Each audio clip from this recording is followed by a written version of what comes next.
বন্ধুরা, আপনারাও কি আপনাদের ফোনের লক স্ক্রিনে এই ধরনের অটোমেটিক চেঞ্জিং ওয়ালপেপারকে সেট করতে চান, যাতে ফোনকে বারবার অন অফ করলে তার ওয়ালপেপার চেঞ্জ হয়ে যাক?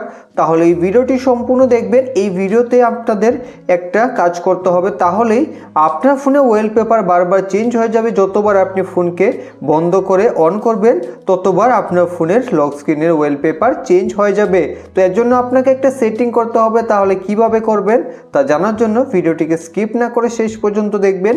ভালো লাগলে লাইক করে চ্যানেলটিকে সাবস্ক্রাইব করে দেবেন। তো চলুন এখন দেখে নিই। তো এখন বন্ধুরা, লক স্ক্রিনে অটোমেটিক চেঞ্জিং ওয়ালপেপার সেট করতে হলে সবার প্রথমেই আপনাকে ফোনে থাকা এই ডান দিকের এই আইকনটাতে একবার ক্লিক করতে হবে। তো আপনারা এই আইকনটাতে একবার ক্লিক করে দেবেন। ক্লিক করে দেওয়ার পর এখন বন্ধুরা, এখান থেকে আপনারা এই দিক থেকে সাইডে টানুন। তারপর এখান থেকে আপনি দেখতে পাবেন 3 ডট, এখান থেকে 3 ডটে ক্লিক করবেন। তারপর এখান থেকে enable rotate lock screen wallpaper এই অপশনটাতে একবার ক্লিক করে দেবেন। বাস এখানে ক্লিক করে দিলেই আপনি দেখতে পাবেন এখন আপনার লক স্ক্রিনে এই ধরনের অটোমেটিক চেঞ্জিং ওয়ালপেপার সেট হয়ে যাবে। তো এখন আপনি যতবার ফোনকে ওপেন করবেন, বারবার নতুন ওয়ালপেপার আসবে এবং আপনার ফোনে ওয়ালপেপার অটোমেটিক এখানে চেঞ্জ হয়ে যাবে।